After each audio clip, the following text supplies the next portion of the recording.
nabiyullaahi muusa calayhi salaam markuu nebi shucayb adhiga uu jirayey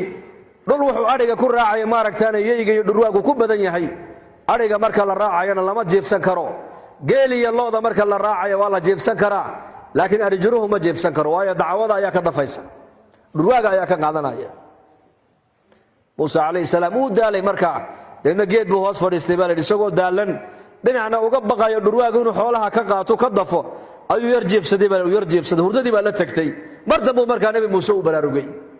ushiisiibuu waayey ul buu sitaa mogta markaasuu adhigiibuu dhex yimid wuxuu arkay dhurwaa ushii nebi muuse haysta calayhi salaam oo adhiga neefka baal martaba u soo weecinayo ku soo celinaya markaasuu nebi muuse yaabuu sidaa u egay waa dhurwaagu adhiga uga baqaya baa u soo ilaalinaya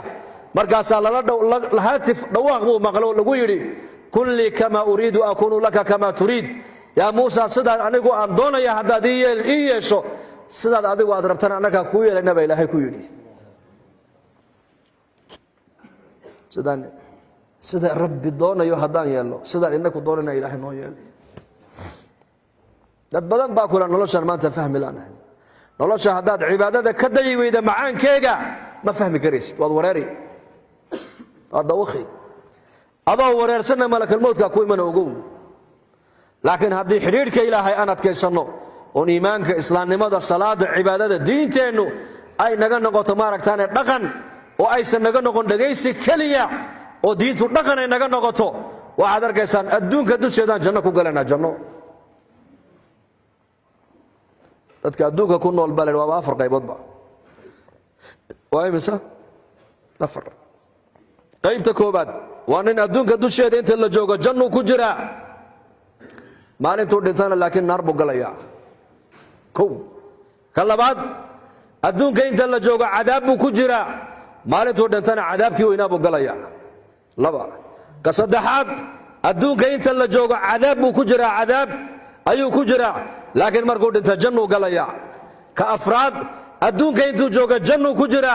maalintuu dhintana jannadii weyneed buu galaya dadka adduunka ku nool waaba 4taaba si kale haddaan u dhigo mid waxa weeyaan waa janno ku sug mid waxa weeyaan waa cadaab ku sug midna waxa weeyaan waa cadaab janno ku sug midna waxa weeyaan waa janno cadaab ku sug laba gaaladay khusaysaa labana muslimiintay khusaysaa labada gaaladan horta inii macnaynaya dhegaysta waa gaal weeyaan laakiin tharwa ilaahay siiyey dhaqaala ilaahay siiyey hanti buu leeyahay oo gaalnimada waxa u dheer waa hanti gaalkaasi adduunka dusheeda jannadiisii buu ku jiraa maalintuu dhintana cadaabkii weynaa buu ku dhacaya addunya sijnu lmu'min wa jannatu lkaafir say janno adduunyada ugu tahay kaafirka waa kaafirka hantiilaha laanna jannadiisu waa maxay halkan adduunka intuu jooga wuxuu doonuu samayn waxba ka xaaraan maaha waxau doonuu cuni waxau doonuu cabbi waxau doonuu daawan meeshuu doonuu mari suu doonuu u fuuli suu doonuu u socon cidduu doonuu u tegi wax haba yaraatee soo joojinaya oo qabanaya haba yaraatee ma jiro shahwadiisa adduunka dusheedu ku gudanaya kaas marka jannadiisii halkan weeyaan isaga bimacnaa shahawaadkiisii adduunka dusheedu ku gudanaya weeyaan waxau doonuu samayn waxau doonuu cuni waxau doonuu cabbi dharkuu doonuu xidhan suu doonuu timaha u xiiran meeshuu doonuu tegi waxau doonuu fuuli siduu doonuu u hadli halkan weeyaan jannadiisii isaga laakiin maalintuu dhinta maxaa u dambaysa darhum ya'kuluu wayatamatacuu wayulhihim alamalu fasawfa yaclamuuna baa ilaahay yidhi gaalada ha cuneen baa ilaahay yidhi iska dhaaf ha iska cunaan oo ha iska tuntaan oo ha iska raaxaystaan oo hididiladuna ha dagto hididiladu waa maxay waxaabaan samaynay waxaabaan samayn doonnaa waxaabaan gaadhnay waxaabaan soo wadnaa kolba cilmi baan gaadhnay macluumaad kalaan keenaynaa horumar baan adduunka ku soo biirinaynaa ilaahay baa la ilowsiinayaa laakiin waxaa ilahay yidhi gadaal dambayse ogaan doonaan baa ilaahay yidhi afara'ayta in mattacnaahum siniin uma jaa'ahum ma kaanuu yuucaduun ma aghnaa canhum ma kaanuu yumatacuun ka warran baa nebi maxamed lagu leeyahay haddaan adduunka dusheeda in yar ugu raaxayna kuwaas kadibna wixii loo yabahay uu ku yimaado geeridii baa ku imanaysa qofka adashii baa ku daynayn deedna maxaa ku xiga tamatuci adduunka dusheeda ay ku soo raaxaysteen hadda waxba uma tarin baa ilaahay way iloobi doonaan kam labithtum fi al-ardi adada sinin qalu labithna yawman aw ba'da yawmin fas'al al-'aadin qala in labithtum illa qalilan law annakum kuntum ta'lamun afahasibtum annama khalaqnakum 'abatha wa annakum ilayna la turja'un banka qiyaama markaysa soo taagaan bal la weydiin la oran doona arlada dusheedii imisaad ku soo nagaateen markaa bay oran doonaan maalin ama maalin barkeed awa tamattu adduunka ku soo tamattuceen ku soo raaxaysteen ma jiro marka gaalka tharwada haysta ee hantilaha bimaana jannadiisi waa halkan jannada loo jeeda waa maxay shahawadiisa halkan uu ku gudanaya wuxuu doono dhan waxa nafsadiisu ay doonto oo dhan halkan uu marka ugu sameeynaya markuu halkan ku dhameystana waxa ilaahay yidhi fasawfa ya'lamuuna marka uu dambaysa taasi waa kaas gaalka labaad waa gaalkee waa gaalka faqiirka waa gaal laakiin gaalnimadiisa faqri baa u dheero darbi jiif weeyaan meelaha abu khamriga intuu cabuu darbiyada ku dhaca adduunka dusheedii sidan uu ku yahay cadaab buu ku jiraa aakhira markuu tagana cadaabka weynaa buu gali walciyaadu billah حديث وحاجر فإن أشقى الأشقياء من اجتمع عليه فقر الدنيا وعذاب الآخرة في شعب الإمام بقول شيء إمام بيهقي رحمه الله ذاتك أدونك الصومري كأوجو خسارة درني وحويان أوجو هو قد بدني وحويان وأنك أدونك دوش هذا الفقر كوها لي آخرنا عذابتي آخر لقطور والعياذ بالله لا بدك له مسلمين تخصيان ومد ومد adduunka dusheena cadaab buu ku jiraa laakiin markuu aakhirad tago insha Allah jannu gali ilaahay raxmadiisa ka quusan mayno waa muslim adduunka dusheeda islaamnimada kuma dhaqmo macsibu iskaga jira qaflad buu ku jira diinta dhinac uu ka haysta dhinacna diinta kama haysto adduunka dusheeda cadaab buu ku jira waxa maanta adduunka dhiig daadanaya oo dhiig islaamka haddaan maanta lahaa inaka dalkeena Soomaaliya ay ka soo jeedna kulligeen Soomaali baan iska wadanahay واتد اسكو عقيدة اسكو اللغة اسكو مذهب اسكو دين اسكو ضلع وقوم كان يكون الوضع كينا وضع كان يمسى قبيل باكون نول يمسى وضع باكون نول يا شيخ دوري أفرت صومة واحد قبيل اسكو لين ما دركتين ما هي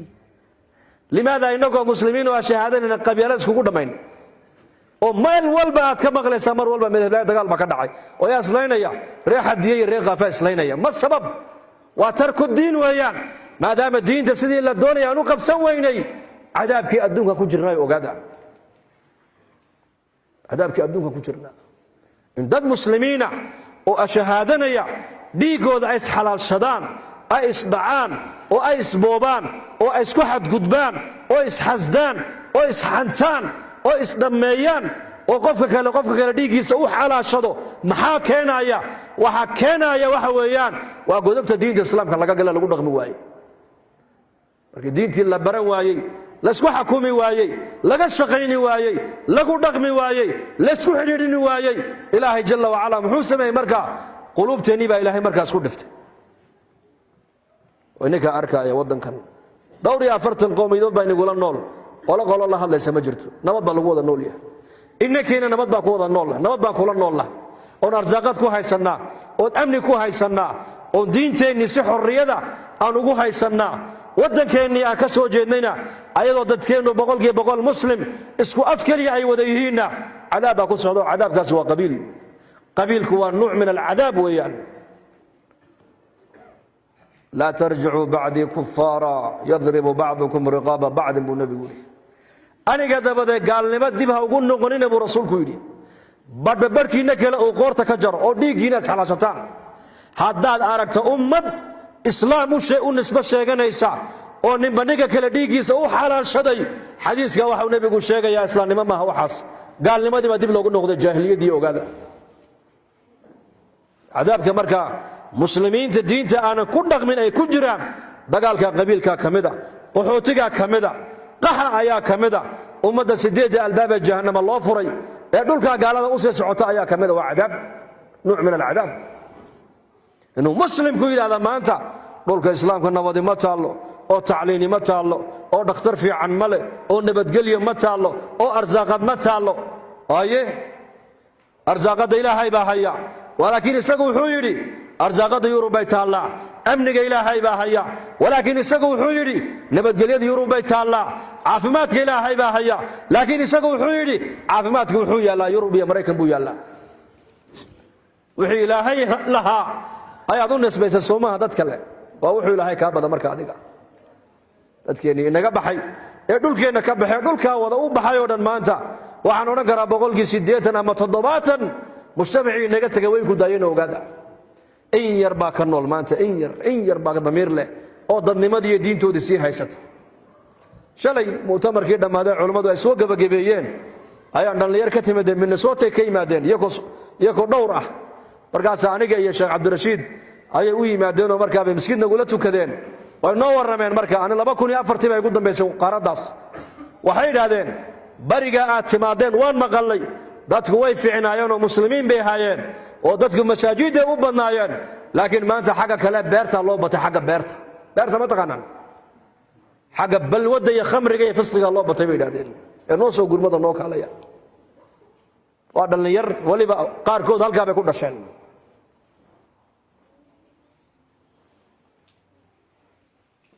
dhulka gaalada oo muslimiintu ay ku siiyaan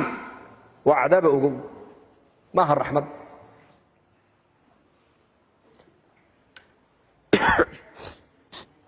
marka muslimka diinta aanan ku dhaqmaynin adduunka dusheeda cadaab buu ku jiraa laakiin aakhiro markuu tago arrinkiisu ilaahay buu hor yaallaa in shaa cadabahu hadduu doonana ilaahay waa cadaabi hadduu doono ilaahay waa u naxariisan taasi waa baabka ilaahay bay u taallaa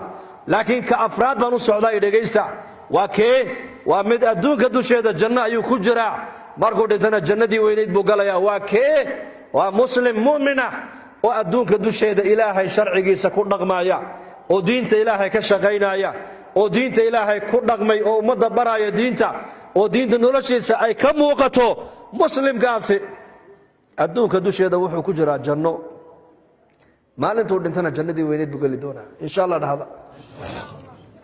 yaa u diyaar janno ku sugan u helo insha Allah dhahada